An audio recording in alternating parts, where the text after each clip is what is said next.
ஆனால் அவங்க இருக்கிற கட்சினால நீட்டுக்கு ஆதரவு தெரிவிக்கிறாங்க கனிமொழி. இல்லை, அவங்களுக்கு எப்படிப்பா தெரியும்? இப்போ மருத்துவ துறையில் இருக்கிறவங்களுக்கு தான் அதோட தேவை தெரியும்.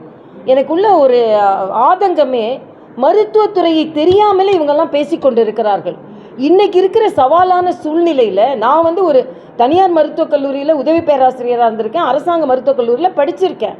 ஆக இப்போ நமக்கு ஐஏஎஸ் ஐபிஎஸ்க்கு மாதிரி இதற்கும் தேர்வு வேணுன்றது எங்களை போன்ற மருத்துவர்களின் மிக அடிப்படை வாதம்.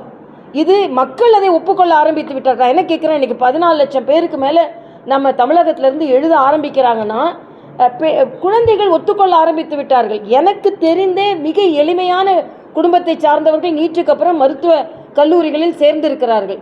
அதனால் இவங்க நீட்டை பற்றியும் மருத்துவ கல்வியை பற்றியும் ஒரு புரிதல் இல்லாமல் தான் கனிமொழி முதற்கொண்டு பேசி கொண்டு வருகிறார் அப்படின்னு தான் எனது கருத்து. அவங்க அவங்களுக்கு வேண்டியவங்க கொஞ்சம் மருத்துவக் கல்லூரி வைத்திருக்கிறார்கள், அதற்கு ஆதரவாக அவர்கள் பேசுகிறார்களே தவிர இன்று ஏழை எளிய மக்களுக்கு இன்றைக்கி இந்தியா முழுவதும் நீட்டை ஒப்புக்கொள்ளாகிவிட்டது. எல்லா மாநிலமும் அதை ஒப்புக்கொண்டு ஆகிவிட்டார்கள். அதனால் நீட்டை பற்றி புரிதல் இல்லாமல் பேசுகிறார்கள் என்பதுதான் எனது கருத்தாக இருக்கிறது.